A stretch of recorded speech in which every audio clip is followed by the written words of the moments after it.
자는 끝이 없고 그의 잡히는 무궁하며 아침마다 새롭고 늘 새로우니 주의 성실이 금이라 성실하신 주님.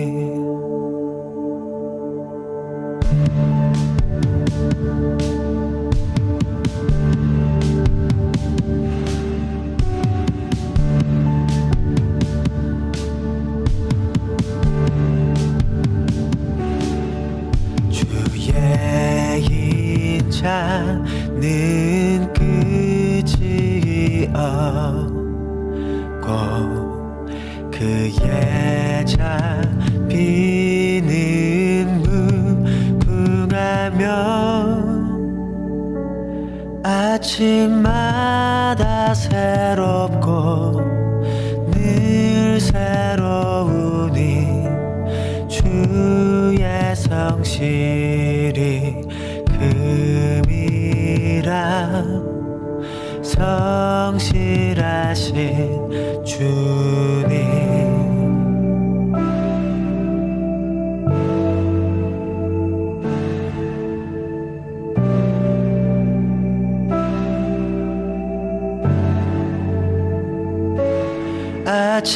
아침마다 새롭고 늘 새로우니 주의 성실이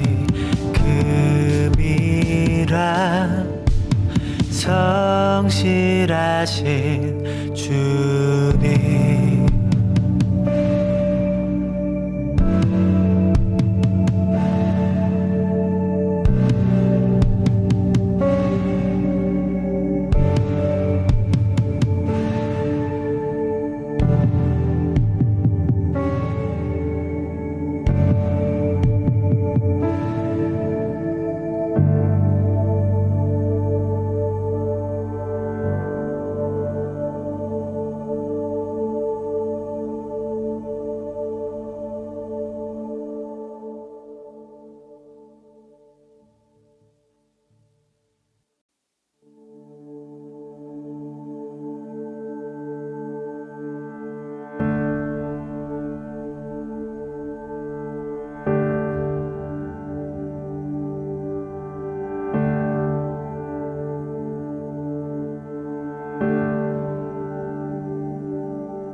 주의 인자는 끝이 없고 그의 잡히는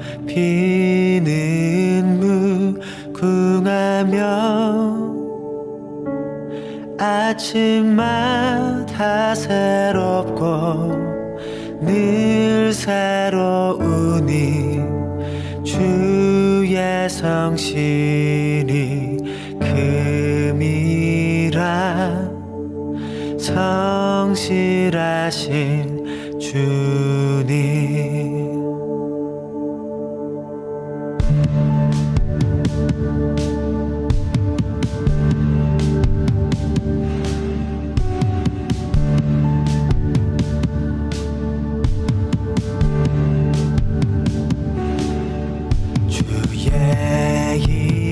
자는 끝이 없고 그의 잡히는 무궁하며 아침마다 새롭고 늘 새로우니 주의 성실이 금이라 성실하신 주님.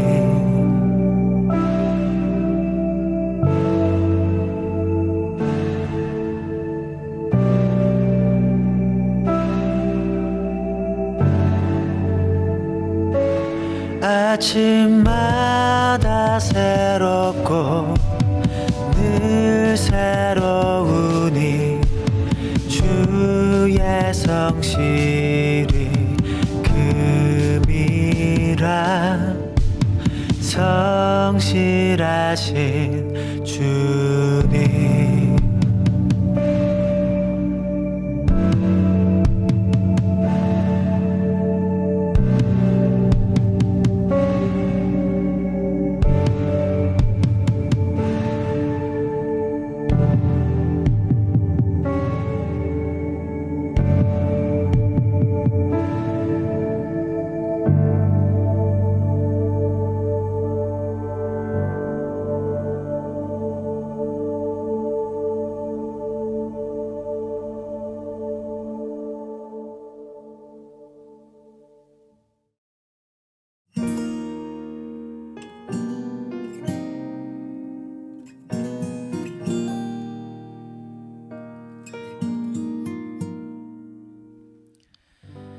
오늘도 변함없이 미랄 화요 모임에 오신 여러분들을 환영합니다. 우리는 지금 예수님의 고난 주간을 맞이했습니다. 시간 더 깊이 하나님께 예배드리며 독생자 예수를 보내신 하나님 아버지의 그 사랑을 더 깊이 묵상하며 찬양하는 시간 되기를 원합니다. 같이 기도하겠습니다. 사랑과 공의의 하나님, 우리가 또다시 하나님께 마음을 다해 나아갑니다. 우리는 여전히 목마른 영혼입니다. 십자가에 달리신 예수님의 은혜가 더욱 필요합니다. 주님, 우리를 불쌍히 여기시고 우리의 목마름을 채워주시옵소서. 예수 그리스도 이름으로 기도드립니다. 아멘.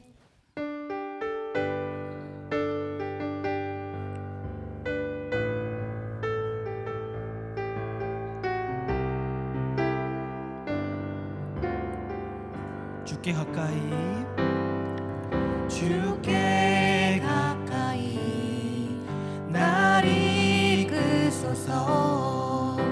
간절히 주님만을 원합니다. 채워주소서.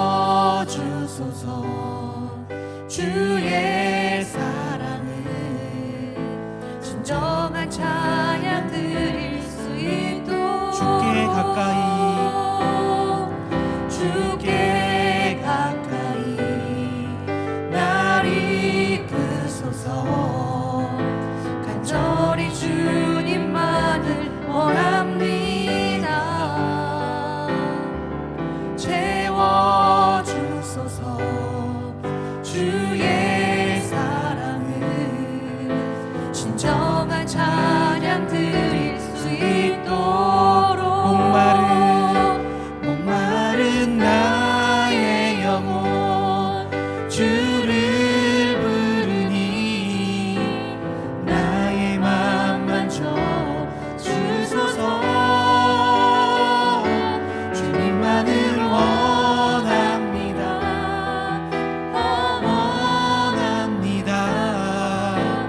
나의 맘 만져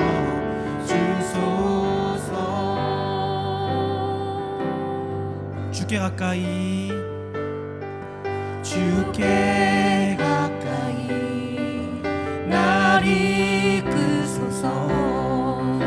간절히 주님만을 원합니다. 채워주소서. 주의 사랑을 진정한 찬양 드릴 수 있도록 목마른 나의 영혼, 목마른 나의 영혼 주를 부르니 나의 맘 만져 주소서. 주님만을 원합니다. 더 원합니다. 나의 맘 만져 주소. 목마른 나의 영혼, 목마른 나의 영혼 주를 부르니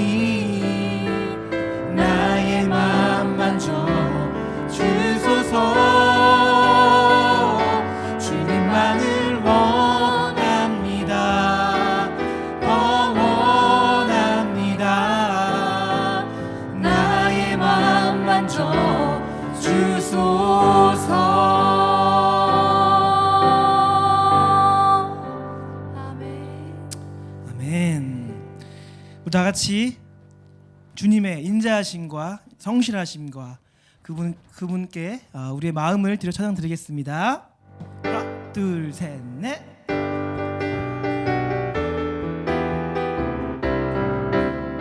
주의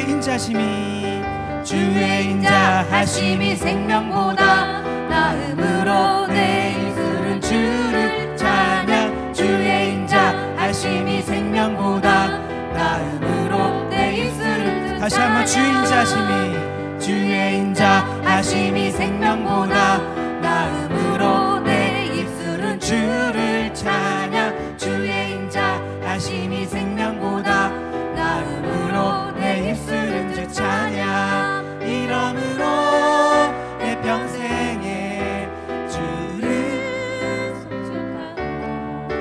주의 이름으로 인하여 내 손을 들리라. 주의 인자하심이 생명보다 나음으로 내 입술은 주를 찬양. 주의 인자하심이 생명보다 나음으로 내 입술은 그 찬양.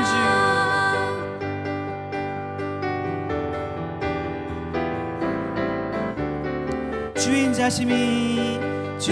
인자하심이 생명보다 나음으로 내 입술은 주를 찬양. 주의 인자하심이 생명보다 나음으로 내 입술은 그 찬양. 이러므로 내 평생에 주를 송축하며 주의 이름으로 인하여 내 손을 들리라.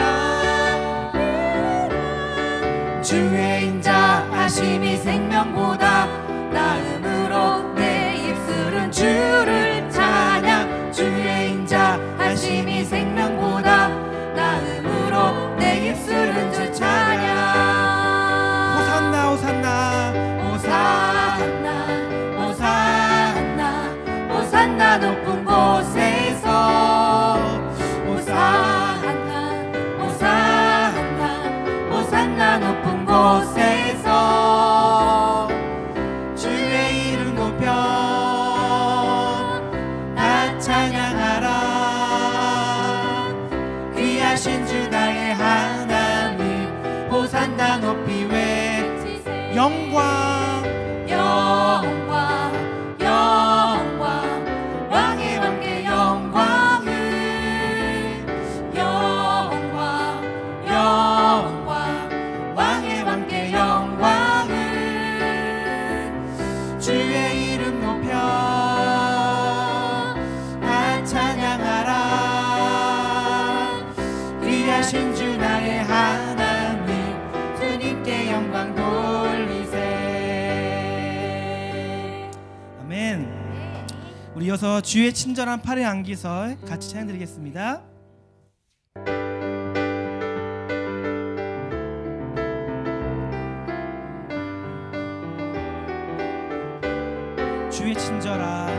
주의 친절한 팔의 안기세.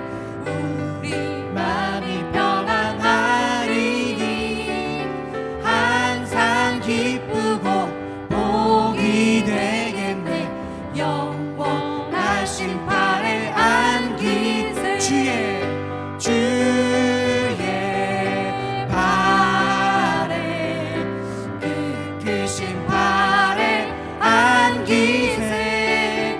주의 팔에 영원하신 팔에 안기세. 날이 갈수록 주의 사랑이 두루 광명하게 비치고 전성 가는 길 편히 가리니 영원하신 팔의 안기세. 주의 팔에 크신 팔의 안기세. 주의 팔에 영원하신 팔의 안기세.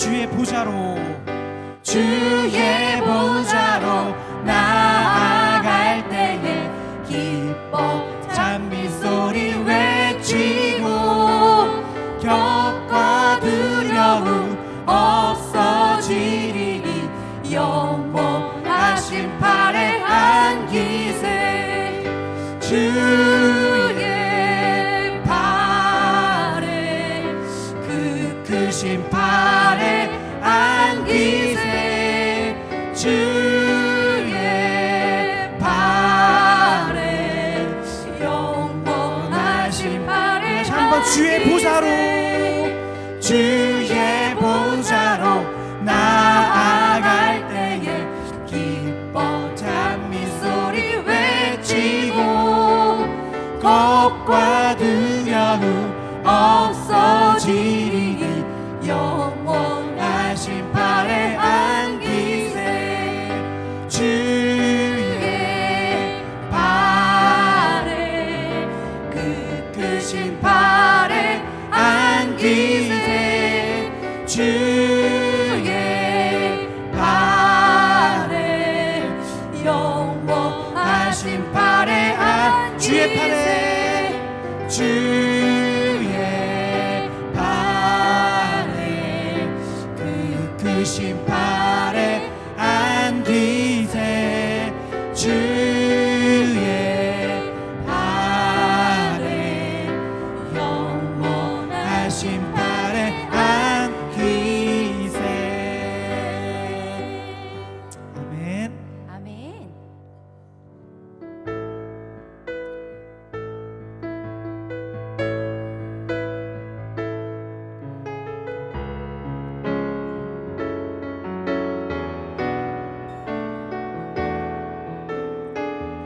아버지 당신의 마음이 아버지 당신의 마음이 있는 곳에 나의 마음이 있기를 원해요 아버지 당신의 눈물이 고인 곳에 나의 눈물이 고이길 원해요 아버지 당신이 바라보는 영혼에게 나의 두 눈이 향하길 원해요 아버지 당신이 울고 있는 어두운 땅에 나의 두 발이 향하길 원해요 나의 마음이 아버지의 마음 알아 내 모든 뜻 아버지의 뜻이 될 수 있기를 나의 온 몸이 아버지의 마음 알아 내 모든 삶 당신의 삶 되기를 오늘 다시 한번 아버지 당신의 마음이 있는 곳에 아버지 당신의 마음이 있는 곳에 마음이 있는 곳에 나의 마음이 있기를 원해요. 나의 마음이 있기를 원해요 아버지 당신의 눈물이 고인 곳에 나의 눈물이 고이길 원해요 아버지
하시니 능력에 주께 찬송.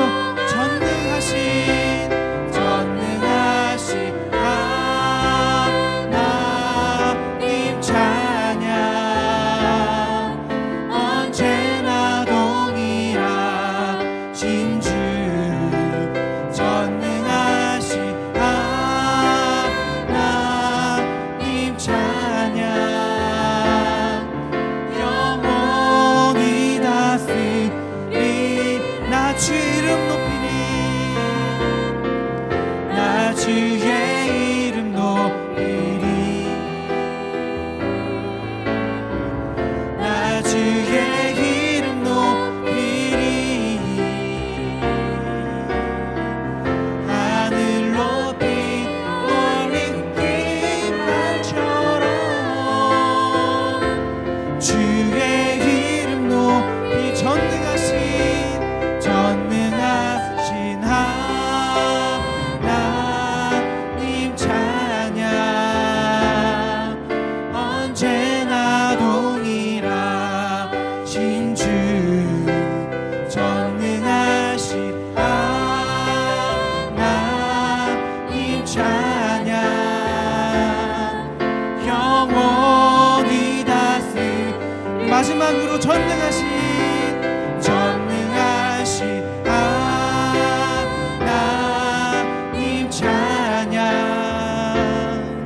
언제나 동일하신 주. 전능하신 하나님 찬양. 영원히 다스린. 영원히 다스리네. 영원히 다스리네.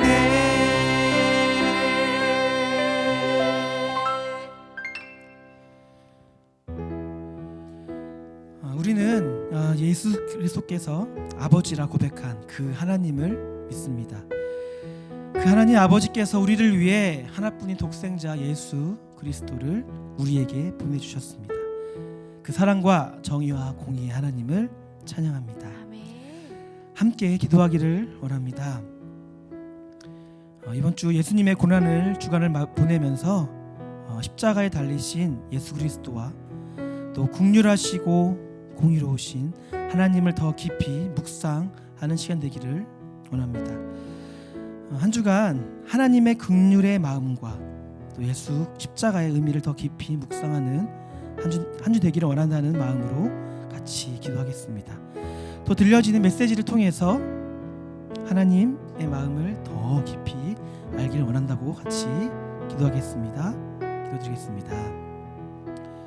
하나님 감사합니다. 하나님 우리를 이 땅 가운데 예수 그리스도를 보내시고 하나님 아버지를 우리 아버지라 고백하게 하심을 감사합니다.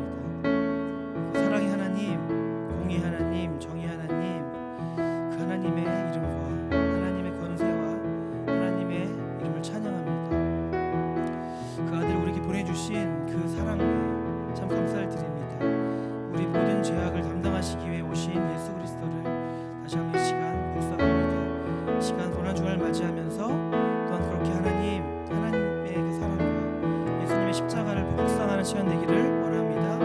우리의 마음에 깊이 하나님의 사랑을 묵상하는 시간들 하나님 되길 원하오니 우리의 마음과 몸을 하나님께서 붙잡으시고 인도하여 주시옵소서.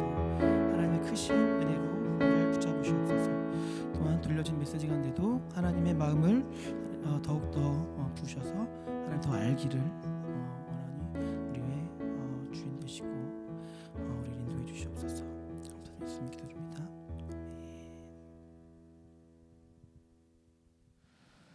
하나님 감사합니다.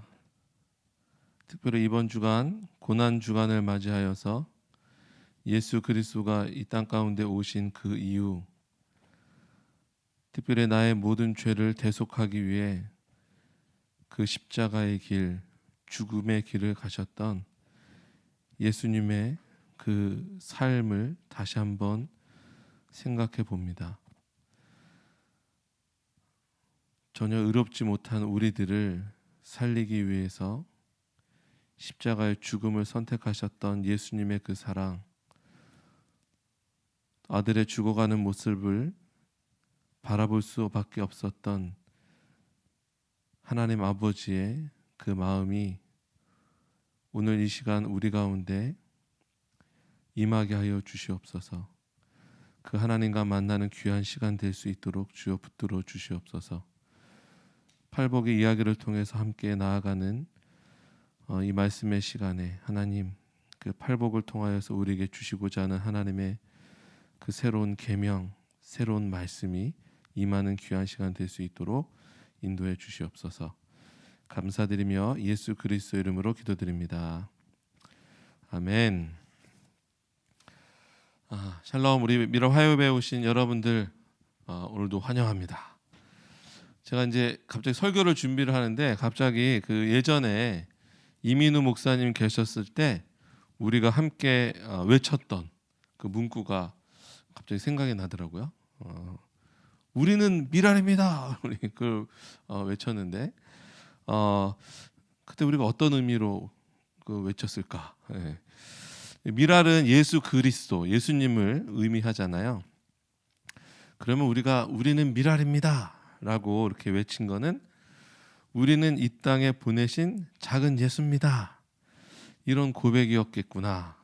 또 그 고백이 맞다라는 생각을 해보게 됐습니다. 이제 제법 꽃들이 활짝 피었습니다. 우리 수서동 사무실 앞에도 벚꽃이 아주 그냥 예쁘게 많이 피어 있는데 이렇게 생기 넘치는 우리 봄의 기운을 받아서 다시 한번 외쳐보겠습니다. 우리는 미랄입니다. 다시 한번 우리는 미랄입니다. 아멘.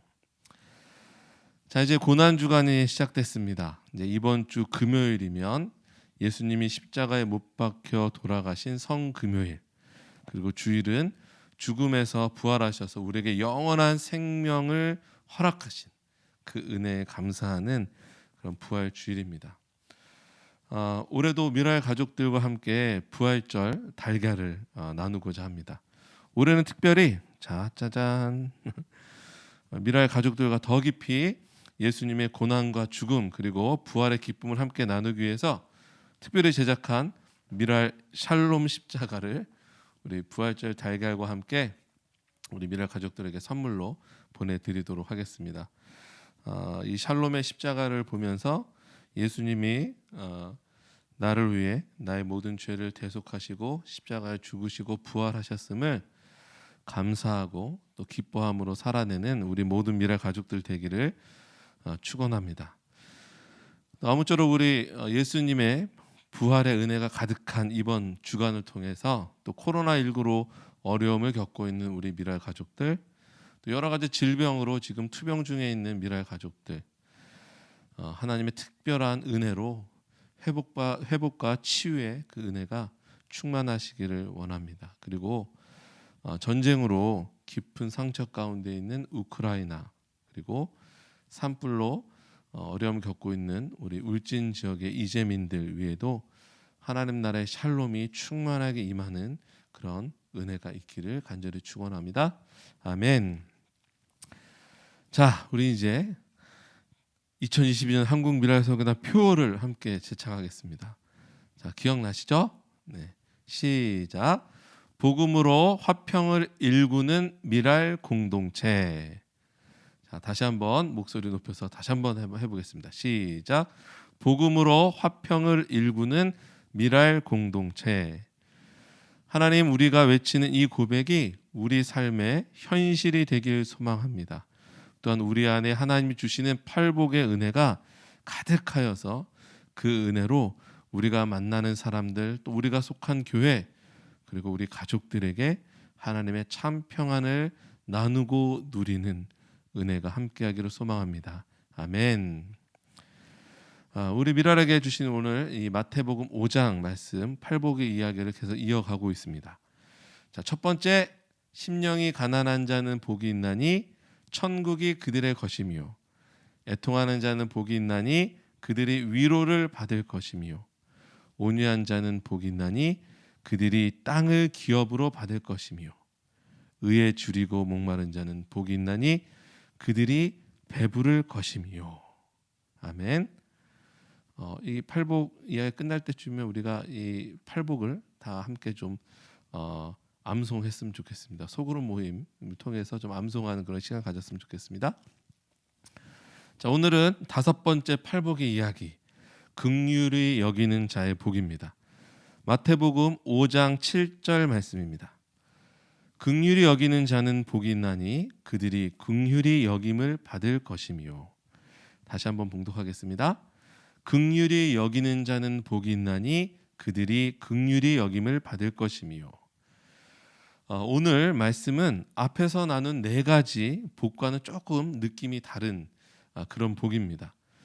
좀 이렇게 정리를 해보면 앞에 첫 번째에서 4번째까지의 복은 믿음의 공동체, 믿음의 사람들이 하나님과의 관계에서 설명되어지는 그런 복의 이야기들이었습니다. 오늘부터 나눌 5번째 복에서 8번째 복까지는 하나님이 주시는 복을 기초로 해서 믿음의 공동체, 믿음의 사람들이 이 땅에서 어떻게 살아가야 하는가, 사람들과 어떻게 어떤 관계를 맺고 살아가야 하는가, 그 안에서 주어지는 복의 이야기들입니다. 자, 1에서 4복까지는 하나님과의 관계, 5에서 8복은 사람들과의 관계를 통해서 주어지는 복의 이야기, 이렇게 구분이 됩니다. 눈치를 혹시 채신 분이 있을지 모르겠습니다. 이 팔복의 구조가 구약에 우리가 너무나 잘 알고 있는 그 어떤 내용과 좀 비슷한 그런 구조를 가지고 있습니다. 어떤 걸까요? 네, 지금 다 대답을 하셨죠? 네, 맞습니다. 네, 우리 바로 출애굽을 한 이스라엘 백성들에게 하나님께서 모세를 통해 내려주신 10계명과 같은 구조를 가지고 있습니다. 3월 개강 예배를 시작하면서 제가 잠시 10계명 또 산상수훈의 공통점이 있다라고 말씀을 드렸습니다. 그 공통점을 이렇게 살펴보면 10계명을 허락하신 곳 바로 신의 산, 그래서 산이었고, 예수님이 지금 팔복의 이야기 또 산상수훈의 가르침을 하시는 곳도 산이다라는 그런 공통점이 있다고 했습니다. 그리고 10계명도 400년 이상 애굽의 노예로 살았던 이스라엘 민족들에게 자신들이 누군지, 그리고 하나님은 그들에게 어떤 존재이신지 하나님께서 스스로 밝히시는 이 계명이었다라고 말씀을 드렸습니다. 산상수훈도 마찬가지죠. 우리 종교 지도자들에 의해서 변질된 하나님의 말씀, 잘못된 가르침으로 잃어버린 이스라엘 민족의 정체성을 마음 아파하시며 예수님께서 다시 한번 새로운 계명, 산상수훈을 통해서 바른 길로 그들을 인도하시고자 하는 그런 의미에서 이 산상수훈의 가르침을 허락하셨다고 했습니다. 그리고 마지막으로 공통점이 있는데 10계명과 산상수훈 모두 불신자를 위한 말씀이 아니라 구원받은 백성, 믿음의 공동체에게 주신 계명이라는 점에서 공통점을 가지고 있습니다. 자, 그러면 10계명, 그다음에 팔복이 어떻게 비슷한 구조를 가지고 있는지 한번 비교해 보도록 하겠습니다. 먼저 10계명, 우리 출애굽기 20장 말씀을 자세히 살펴보면 1계명과 4계명까지 하나님과의 관계 속에서 우리가 지켜야 될 계명들로 되어 있고요. 또 5계명에서 10계명까지는 공동체를 이루는 사람들과의 관계 속에서 지켜야 할 계명으로 구성되어 있습니다. 앞에서 말씀드린 팔복하고 똑같은 그런 구조로 이게 구성이 되어 있음을 알 수 있습니다. 이렇게 예수님께서는 하나님께서 성경 전체를 통해 말씀하시는 그 핵심 가치, 그 핵심 가치를 다시 한번 제자들과 그 산 위에서 말씀을 통해서 나누고 계신 겁니다. 하나님과의 관계, 또 사람들과의 이 관계, 이 구조를 설명되어지는 이 성경의 핵심, 이걸 마태복음 22장에서 예수님은 다음과 같이 이렇게 정리를 하셨습니다. 마태복음 22장 37절에서 40절 말씀입니다. 예수께서 이르시되 내 마음을 다하고 목숨을 다하고 뜻을 다하여 주 너의 하나님을 사랑하라 하셨으니 이것이 크고 첫째 되는 계명이요 둘째도 그와 같으니 내 이웃을 내 몸과 같이 사랑하라 하셨으니 이 두 계명이 온 율법과 선지자의 강령이니라. 아멘. 출애굽을 하던 이스라엘 백성들도 그렇고 우리 예수님 시대의 이스라엘 백성들도 이 율법, 이 계명이 변질되어 버렸습니다. 율법을 스스로 지킬 수 없는 존재임에도 불구하고 그 율법으로 자기 자신을 옥죄기도 하고 또 그것도 모자라서 이웃을 향해 정죄하고 판단하고 심지어는 율법의 이름으로 자신들이 스스로 재판장이 되어서 남의 목숨을 앗아버리는 그런 일들을 서슴지 않고 저질렀습니다. 사랑의 하나님을 험악한 폭군과 같이 변질시켜 버린 겁니다. 지금 이 시대를 살아가는 우리들은 또 어떻습니까? 우리 이웃을 향해서 잘못된 잣대를 들이대고 있지는 않습니까?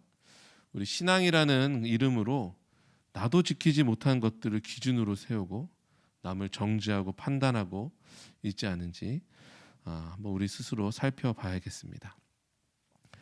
긍휼히 여기는 자는 복이 있나니 그들이 긍휼히 여김을 받을 것이며 앞에 마태복음 5장 7절의 말씀을 나누기 전에 제가 좀 이렇게 앞에 서론을 길게 이야기했습니다. 그 이유는 이제 팔복이 이야기가 이제 중간 정도 왔기 때문에 전체적으로 한번 정리를 하면 좋겠다 생각해서 서론 부분을 좀 길게 말씀드렸습니다. 자, 그럼 이제 다시 우리 다섯 번째 복, 긍휼히 여기는 자에 대해서 함께 말씀을 나눠보도록 하겠습니다. 혹시 그 컴패션이라는 NGO 단체 혹시 들어보신 적 있으신가요? 그 차인표, 신혜라 부부, 그다음에 저희 미랄 그 남서은혜교회에서 새신자 뭐라고 하죠? 새신자 초청 잔치를 했을 때 한번 왔었는데 가수 션, 그다음에 정혜영 우리 부부가 그 홍보대사로 유명 연예인들이 이렇게 함께해서 좀 유명해진 그런 국제 어린이 구호 단체입니다. 이 구호 단체의 이름이 컴패션인데 이 컴패션이 바로 성경에서 이야기하는 긍휼이라는 단어의 그 영어 표현입니다. 긍휼의 의미는 다정히 사랑하며 측은히 여기다, 또 불쌍히 여겨 동정하다, 상대방에 대한 불붙는 마음으로 그대로 상대를 받아주고 은혜를 베풀다, 이런 의미를 가지고 있습니다. 또한 히브리어로 이 긍휼은 백성과 맺은 언약에 기초한 하나님의 사랑을 나타낼 때 표현되는 그런 단어인데 헤세드 많이 들어보셨죠? 헤세드라고 긍휼이라는 우리나라 말 이렇게 원어로는 헤세드라고 합니다. 이 구약에서 헤세드는 주인과 종, 그러니까 하나님과 인간이 서로를 향한 신뢰를 바탕으로 해서 언약적 관계에서 발생하는 태도를 나타낼 때 그렇게 표현한다고 합니다. 단순한 그냥 동정 이런 데서 나오는 그런 행위가 아니라 서로를 향한 간절한 마음, 또 신뢰를 바탕으로 행해지는 그 행동의 결과로 나타나는 것, 그것이 바로 긍휼이라고 헤세드라고 합니다. 그래서 아주 친밀한 관계 속에서 행해지는 서로를 향한 행동이라고 할 수 있습니다. 그래서 하나님의 긍휼은 하나님과의 언약을 저버린, 그 언약을 파기한 이스라엘을 향해서 그들의 그런 삶의 태도를 보심에도 불구하고 그 뜨거운 사랑으로 그 언약을 끝까지 지키시며 택한 백성이 돌아올 것이라고 기다리고 신뢰하시는 그런 좋은 아빠 되신 하나님의 성품입니다. 예레미야 애가 3장 22절에서 23절은 이렇게 말씀합니다. 여호와의 인자와 긍휼이 무궁하심으로 우리가 진멸되지 아니함이니이다. 이것들이 아침마다 새로우니 주의 성실하심이 크시도소이다. 진멸되어야 할 존재, 진멸되어야 할 마땅한 존재인 우리들을 향해서 인애하신 하나님, 사랑의 하나님, 긍휼의 하나님은 우리를 살리기 위해 우리보다 더 성실하게 우리를 위해 일하시며 역사하고 계심을 말씀하고 있습니다. 하나님의 우리를 향한 그 긍휼하심은 언제나 성실하심으로 나타납니다. 우리보다 더 열심히 스스로 그 사실을 증명해내고 계시다는 것을 우리는 잊지 말아야 하겠습니다. 그런데 하나님께서 오늘 5번째 팔복의 이야기를 통해 이제 너희도 긍휼히 여기는 자가 되라라고 말씀합니다. 우리가 어떤 존재입니까? 지금 우리가 고난주간을 지나고 있는데 우리는 완전한 긍휼의 결정체 최고봉으로 이 땅에 오신 예수님으로 인해 구원받은 사람들입니다. 예수님께서는 그런 우리들에게 이제 이웃을 향해 긍휼한 마음을 가지라, 긍휼히 여김을 통해 그들을 섬기고 그들에게 내 마음을 전하라 라고 말씀하고 계십니다. 제가 설교를 이 팔복에 대한 이야기를 하면서 예수님 당시에 그 시대적 배경, 그들이 생각하는 가치관에 대해서 몇 번 말씀을 드린 적이 있는데요. 긍휼, 남을 배려하고 이웃의 아픔과 어려움에 함께하는 것, 이 복이 과연 그 당시 사람들에게 어떤 의미로 다가왔을까 한번 생각해 봐야겠습니다. 로마의 지배를 통해서 오랫동안 나라의 주권을 잃은 채 살아온 이스라엘, 예수님과 함께했던 제자들조차도 힘과 권력으로 정의가 실현된다고 믿고 살아가던 그 시대, 막강한 권력과 힘이 하나님의 자리를 대신하고 있었던 그 시대 속에서 긍휼이라는 단어는 그들에게 어떤 의미를 가지고 있었을까 한번 생각해 보겠습니다. 고대 역사 자료를 보면 그 당시의 어떤 분위기를 이렇게 설명하고 있습니다. 그 당시 생산력이 낮았던 고대 사회는 전쟁을 통해 이웃 국가나 다른 부족의 생산물 그리고 노동력, 그러니까 사람들을 강탈해서 살아가는 것이 그들의 마땅한 생존 방식이었다. 그러다 보니 자연스럽게 건강한 신체를 가진 남자가 가치 있는 인간의 기준이 되었다. 그래서 여성, 어린이, 병약한 남자들, 특히 장애인들은 사회적으로 열등한 존재로 간주되어서 죽임을 당하거나 사람들의 조롱거리가 되었다는 기록들이 있습니다. 다른 어떤 사회보다 고대 그리스, 로마 사회에서 이런 현상이 두드러졌다고 합니다. 아마 이런 분위기가 그 어느 시대보다 더했던 이유는 아마 이들의 영향이 컸던 것 같습니다. 고대 그리스의 대철학자들, 그들의 주장을 통해서 왜 그 당시가 그럴 수밖에 없었는지 우리가 엿볼 수 있는데요. 혹시 플라톤이라는 철학자 다 들어보셨죠? 고대 그리스의 위대한 철학자로 여겨지는 이 사람이 장애인에 대한 이런 논리를 폈다고 합니다. 인구와 재산의 균형을 위해 허약하거나 장애가 있는 사람은 갖다 버리거나 살해해도 된다. 대철학자라는 사람의 입에서 이런 주장이 나왔다는 사실이 너무나 충격적이고 믿겨지지 않습니다. 그런데 더한 것은 우리 플라톤에 이어 그의 열혈 제자였던 또 한 명의 철학자 아리스토텔레스, 많이 들어보셨죠? 우리가 알 정도면 진짜 유명하고 영향력 있는 그런 철학자인데 이 사람은 또 이런 얘기를 했답니다. 언어라는 것은 인간이 선천적으로 타고나는 것인데 농아인, 청각장애인은 사상을 나르는, 이런 생각을 나르는 언어를 갖지 못했기 때문에 이성도 없다. 그래서 교육을 받을 수 없다. 청각장애인들에게 이성이 없답니다. 생각할 수 있는 능력이 없다라고 이렇게 표현을 했다는 겁니다. 이제 우리가 장애인의 날, 또 장애인 주의를 앞두고 이런 철학자들의 주장을 보게 되니까 마음이 좀 더 좋지 않은 것 같습니다. 어떤 면에서는 우리가 이 시대에 태어난 게 참 다행이다, 이런 생각도 해보게 됩니다. 이런 사상적인 영향을 받은 예수님 당시의 로마 제국도 뭐 별반 다른 것이 없었습니다. 가난하고 약하고 장애를 겪는 이웃에 대해 긍휼의 마음을 갖는다는 것이 정의롭다라고 여겨지지 않았습니다.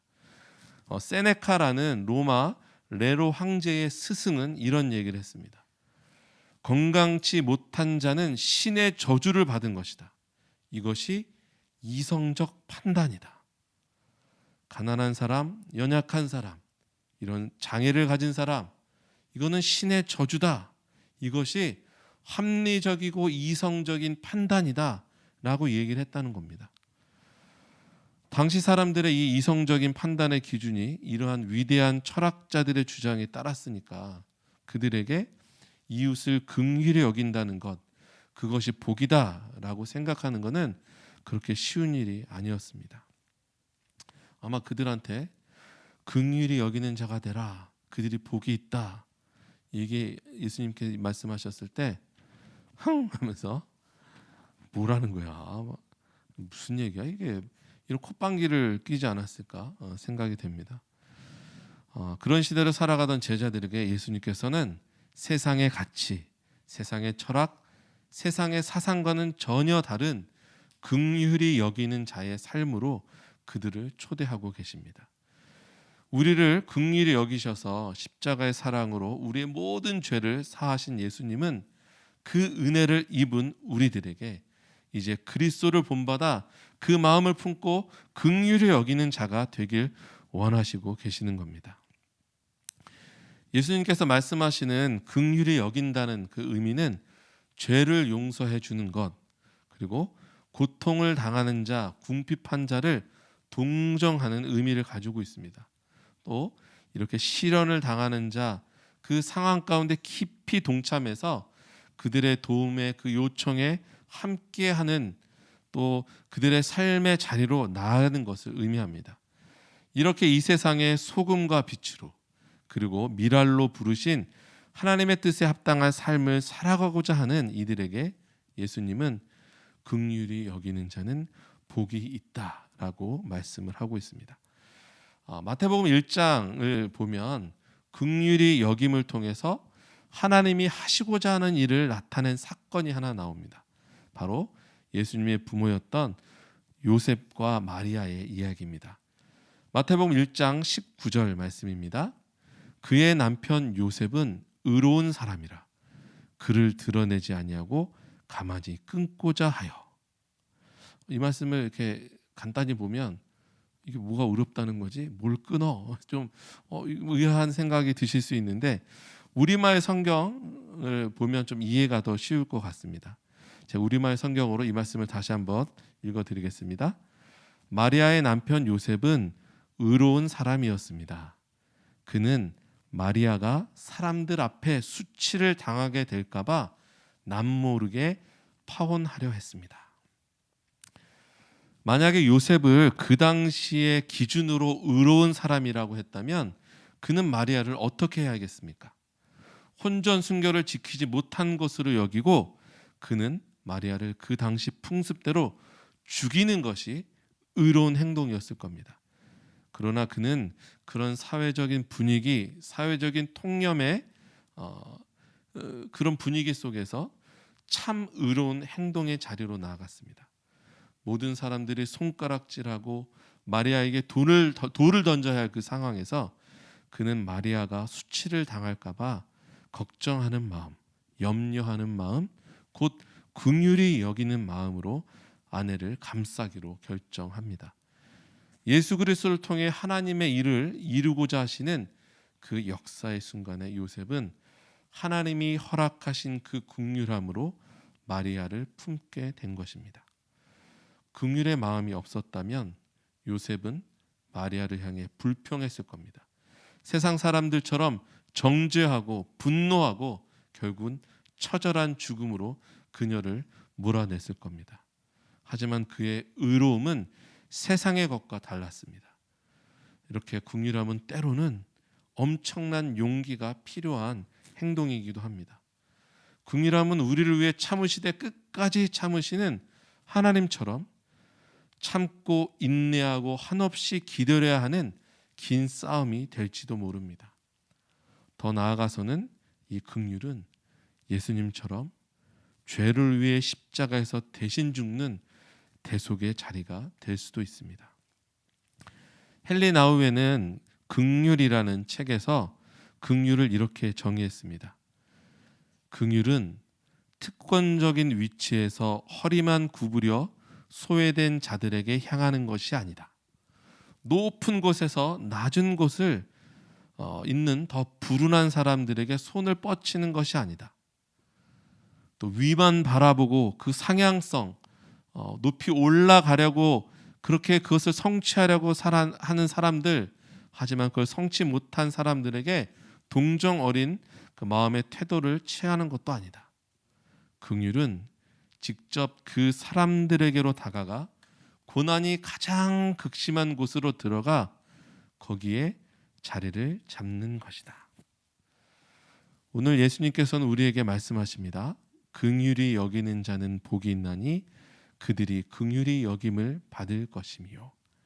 죄악된 세상, 가짜 정의가 판치는 세상에서 하나님이 주시는 긍휼하심으로 이 세상이 참된 하나님의 회복을 이루길 바라며 성실하게 긍휼을 베풀며 실천하며 살아가는 자들에게 하나님은 긍휼의 은혜로 보답하시겠다고 말씀합니다. 근데 제가 이 말씀을 준비하면서 여러분들은 그러시지 않겠지만 제 경우에는 가끔 내가 그래도 나름대로 긍휼을 베풀었는데 거기에다 좀 보상을 기대하는 그런 마음들을 가지고 있는 것 같습니다. 내가 이 정도 해줬으면 감사하게 생각해야지. 기브 앤 테이크 가는 것이 있으면 오는 게 있어야지. 뭐 받기만 하고 전혀 반응이 없을 때 제가 한 그 선이 긍휼에 대해서 뭔가 은근히 좀 보상을 바라는 그런 마음이 있습니다. 그거 충족되지 않으면 괜히 서운하고 오히려 긍휼을 베풀었는데 그냥 스스로 시험에 빠지게 되는 그런 경우들이 있습니다. 그런데 오늘 말씀에서 예수님께서는 이런 세상의 보상이 아니라 신실하신 하나님께서 친히 이웃을 위해 긍휼히 여기며 살아가는 자를 긍휼히 여기시는 그 복을 허락하시겠다고 말씀합니다. 우리가 우리에게 맡겨주신 이웃을 향해서 성실하게 긍휼을 베풀며 살아가면 하나님도 잊지 않으시고 우리에게 찾아오셔서 위로하시고 격려하시며 그 긍휼하심으로 우리를 다시금 안아주시겠다고 약속하고 계십니다. 선순환이라는 표현이 있습니다. 좋은 일이 계속적으로 반복되는 현상을 의미하는데요. 눈사람을 만들기 위해서 눈밭에 눈을 굴리면 그 눈동이가 어떻게 됩니까? 굴리면 굴릴수록 점점 커지게 되잖아요. 그래서 우리가 눈사람을 만들게 되는데 내 이웃을 내 몸과 같이 사랑하는 그 긍휼의 여김이 커지면 커질수록 이것이 선순환이 돼서 우리에게 하나님은 더 큰 복으로 함께 하시겠다고 오늘 약속하십니다. 야고보서 말씀에서는 이 긍휼의 유익, 긍휼의 열매에 대해서 이렇게 말씀합니다. 야고보서 2장 13절 말씀입니다. 긍휼을 행하지 아니하는 자에게는 긍휼 없는 심판이 있으리라. 긍휼은 심판을 이기고 자랑하느니라. 이것도 좀 뭔가 요 말씀만 보기에는 무슨 뜻이지? 좀 그렇죠. 그래서 제가 쉬운 성경으로 한 번 더 읽어드리겠습니다. 자, 다른 사람들에게 자비, 긍휼을 베푸십시오. 그렇지 않으면 하나님께서 여러분을 심판하실 때 여러분에게도 자비, 긍휼을 베풀지 않으실 겁니다. 자비, 긍휼을 베풀었던 자는 후에 아무 두려움 없이 심판 날을 맞이하게 될 것입니다. 요 내용을 주석 학자들의 그 해설을 보니까 이렇게 되어 있습니다. 긍휼은 예수 그리스도를 믿는 믿음의 표적,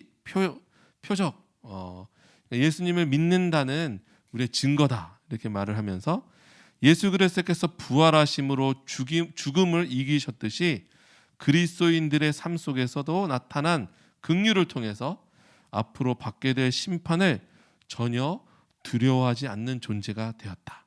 심판을 오히려 이기고 자랑할 수 있게 됐다. 가난한 자, 소외되고 고통 중에 있는 자, 연약한 자들을 향한 긍휼의 마음을 가진 자들은 심판대 앞에서도 긍휼히 여김을 받을 것이며 심판도 그 긍휼을 이기지 못하게 될 것이다. 야고보서에서는 긍휼의 유익을 심판대를 무사 통과하는 프리패스와 같다고 이렇게 얘기했습니다. 그 이유는 뭘까요? 그건 아마 예수님의 십자가 지심을 통해 우리 죄를 대속하신 사건이 바로 우리를 긍휼히 여기심의 증거이기 때문입니다. 고난 주간을 지나고 있는 우리들에게 오늘 마태복음 5장 7절은 예수님의 삶처럼 긍휼히 여기는 자가 되라고 우리를 부르고 계십니다. 하나님의 긍휼하심의 은혜를 입은 우리 미랄 공동체 여러분, 그 긍휼하심의 은혜를 기억하며 우리를 이 땅에 보내신 하나님의 뜻에 합당한 긍휼히 여기는 자의 삶의 자리로 나아가는 우리 모두가 되기를 소망합니다.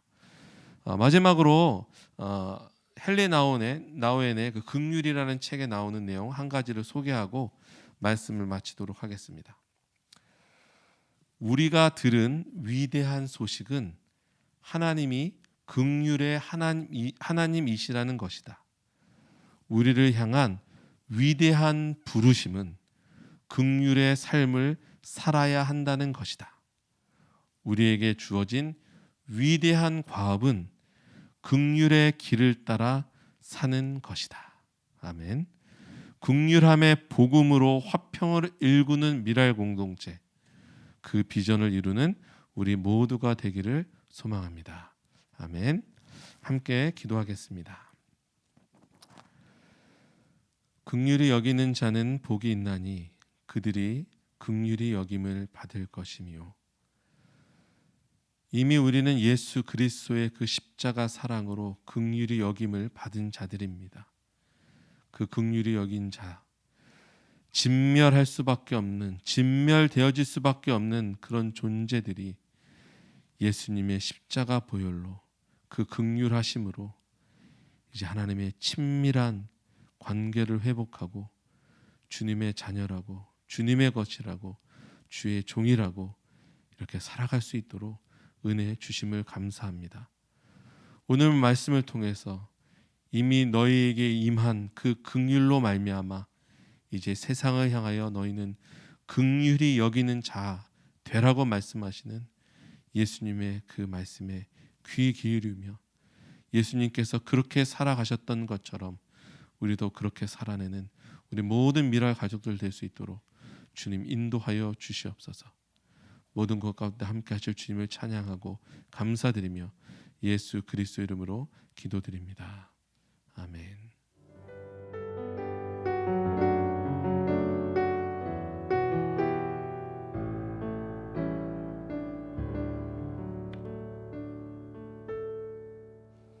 아멘. 우리 고난 주간을 우리 지나고 있습니다. 특별히 우리 샬롬의 왕으로, 평화의 왕으로 이 땅에 오신 예수님을 기억하면서 또 그 샬롬이 우리 미랄 가족들의 모든 삶 가운데 임하시기를 간절히 바라는 마음으로 평화, 하나님의 평강이 당신의 삶에 넘쳐나기를 우리 함께 찬양하며 나아가도록 하겠습니다.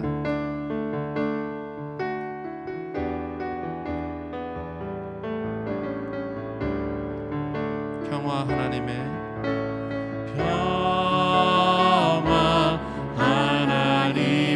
평강이 당신의 삶에 넘쳐나기를, 평화 하나님의 평강이 당신의 삶에 가득하기를 축복한, 다시 한번 평화 하나님의 평강이, 평화 하나님의 평강이 당신의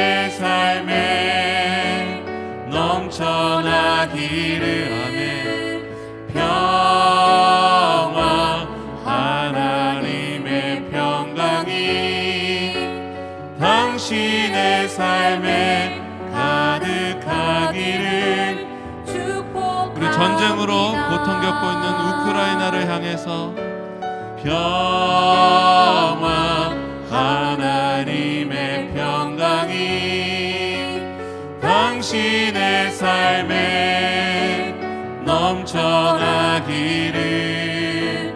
평화 하나님의 평강이 당신의 삶에 가득하기를 우리 산불 피해를 입고 있는 우리 울진 경북 지역 이재민들을 향하여서 평화 하나님의 평강이 당신의 삶에 넘쳐나기를 평화 하나님의 평강이 당신의 삶에 가득하기를 마지막으로 장애를 겪고 살아가는 모든 이들의 가정과 그 모든 장애인분들 위해 평화 하나님의 평강이 당신의 삶에 넘쳐나기를 평화 하나님의 평강이 당신의 삶에 가득하기를 축복합니다.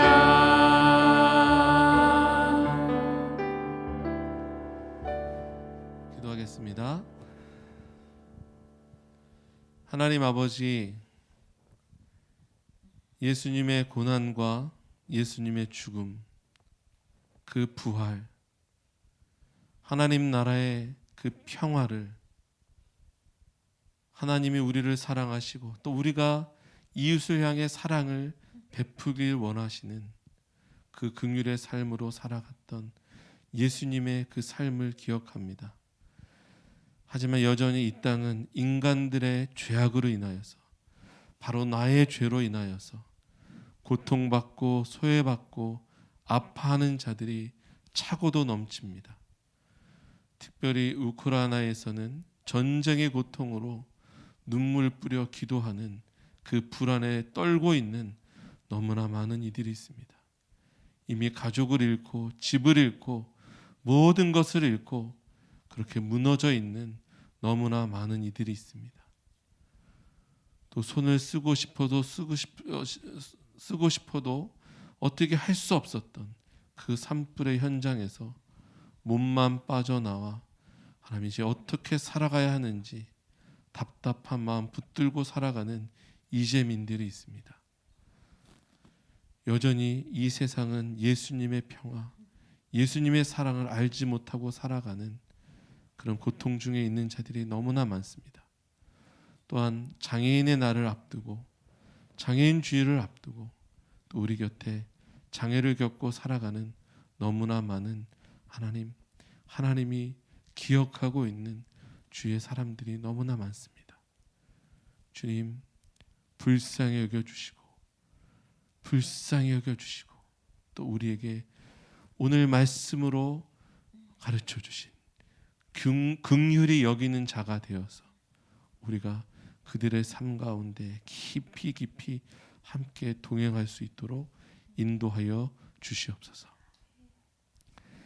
이제는 우리를 구원하기 위해 십자가의 길, 고난의 길, 죽음의 길을 걸어가신 예수 그리스도의 은혜와 우리를 사랑하시되 끝까지 인내하시며 성실하심으로 함께 하시는 하나님의 사랑하심이 또 우리 안에 계셔서 우리를 도우시고 우리가 하나님의 그 능력으로 살아갈 수 있도록 인도하여 주시는 성령님의 교통하심이 지금도 고통 중에, 슬픔 중에 아파하고 넘어져 있는 모든 자들 위해 우크라이나와 산불 이재민들과 장애를 겪고 살아가는 모든 이들 위해 지금부터 영원까지 함께 하시기를 간절히 축원하옵나이다. 아멘.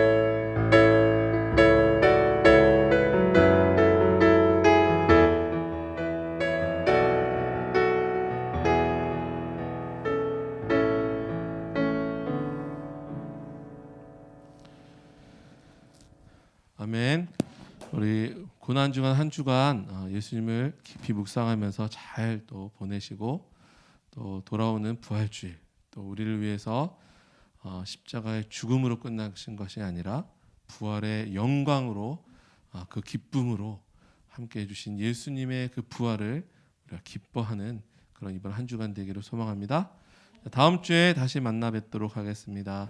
샬롬.